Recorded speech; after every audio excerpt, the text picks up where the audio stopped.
Everyone, welcome to TS in the School. Myself Swati Mahavar. Today we start Economics of Class 10th.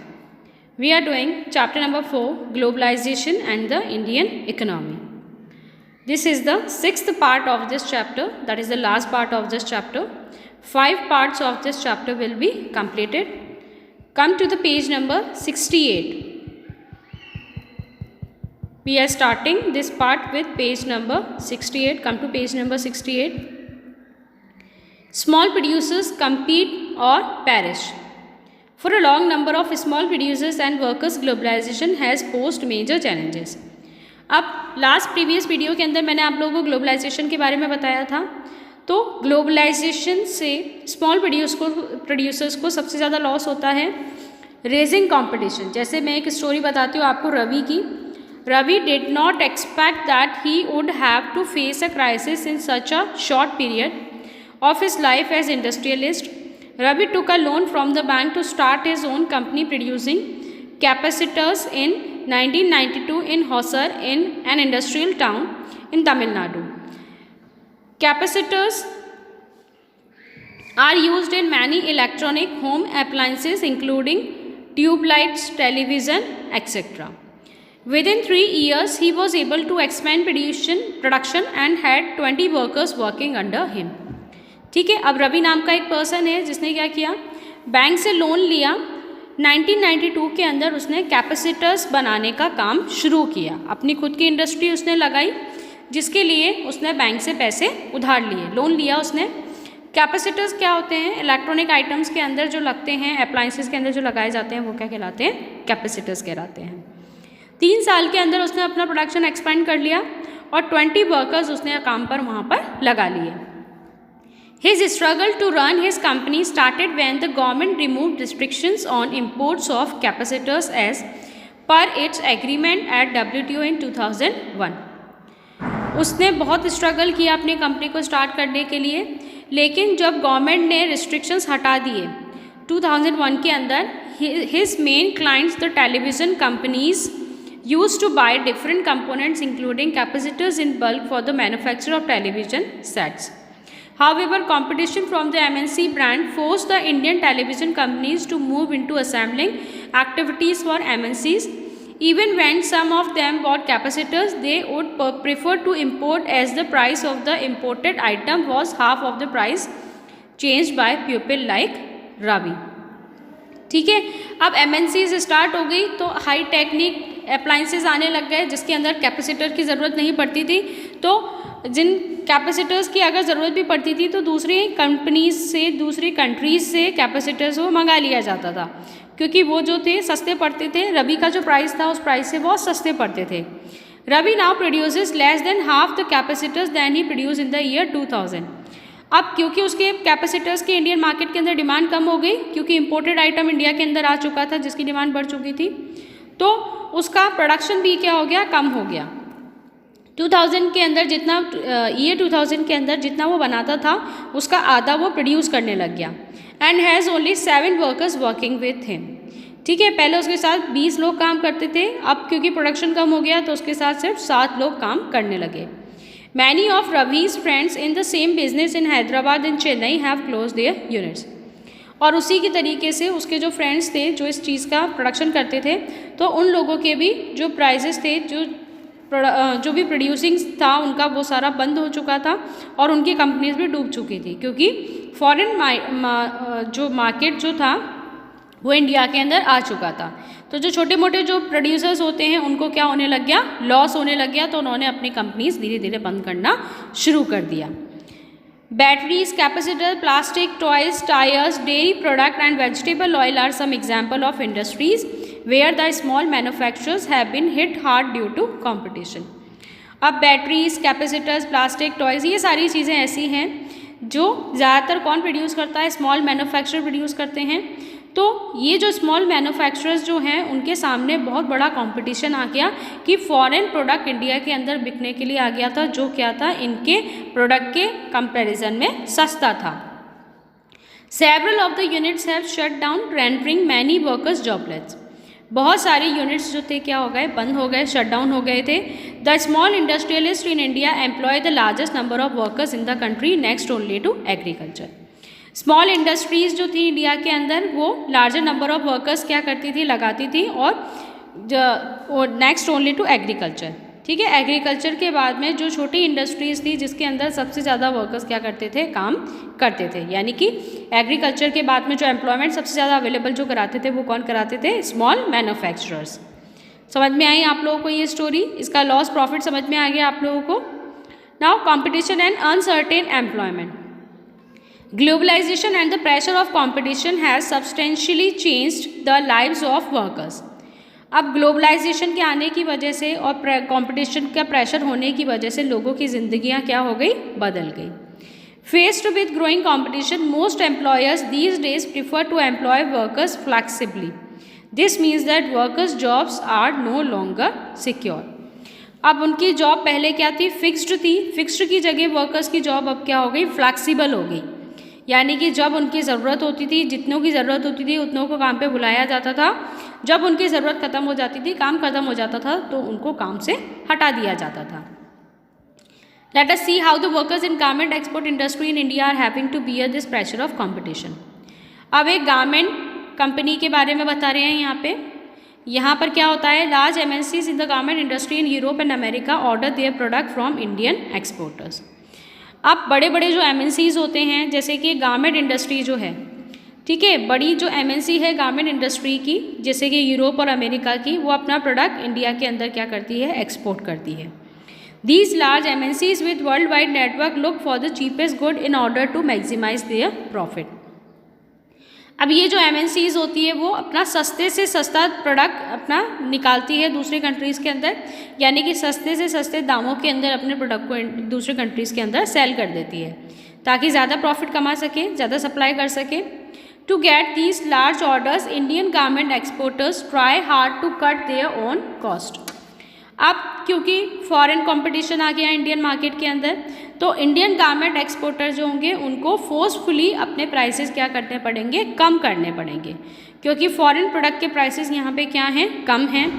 As cost of raw material can not be reduce, exporters try to cut labour cost.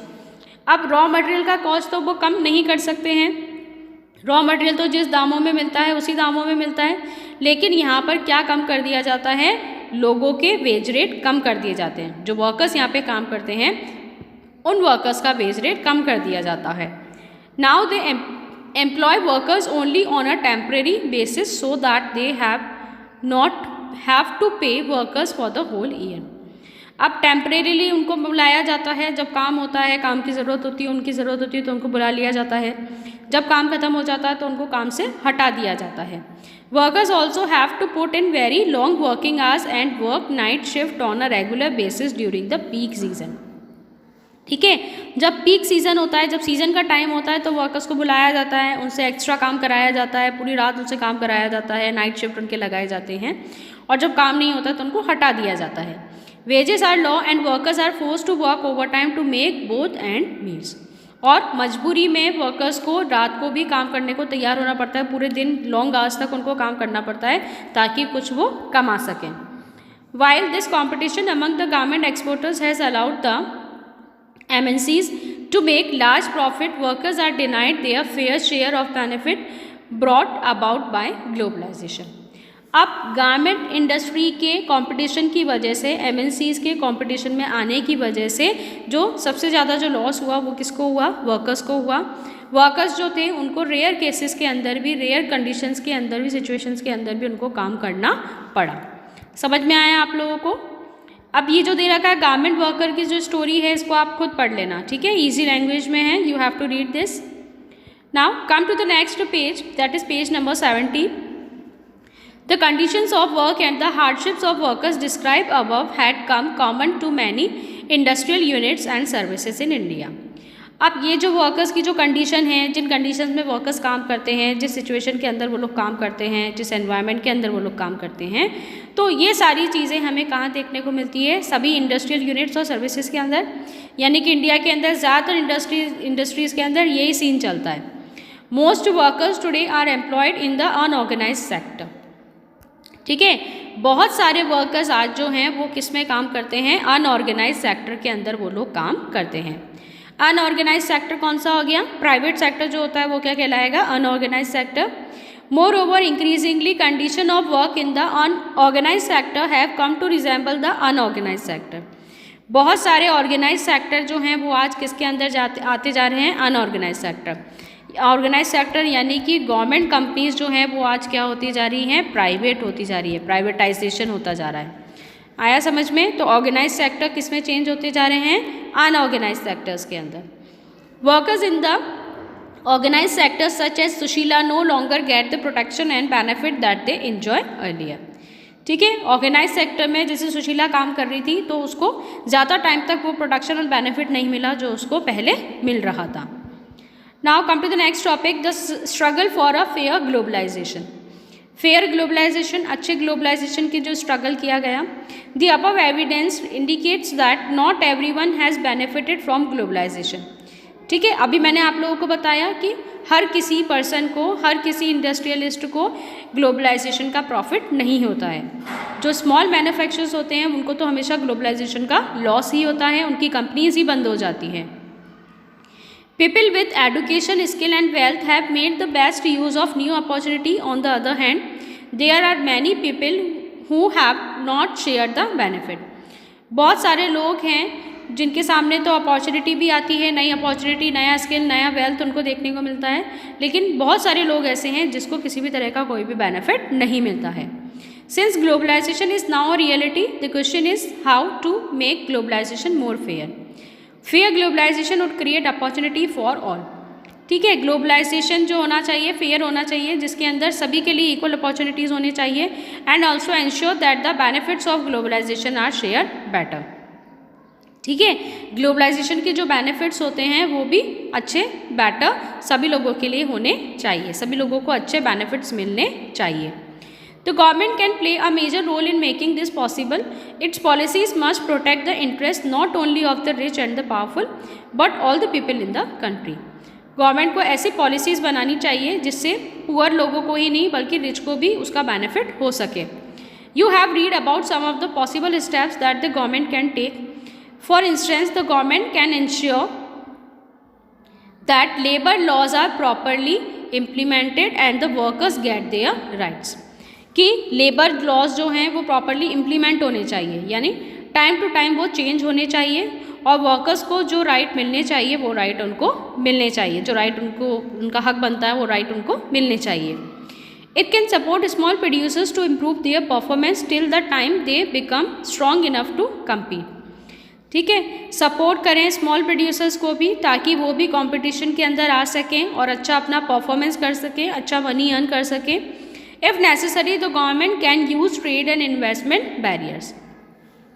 अगर ज़रूरी हो तो government trade barriers और trade और investment barriers भी काम में ले सकती है ताकि फॉरेन कंपटीशन को इंडियन मार्केट के अंदर आने से बचाया जा सके।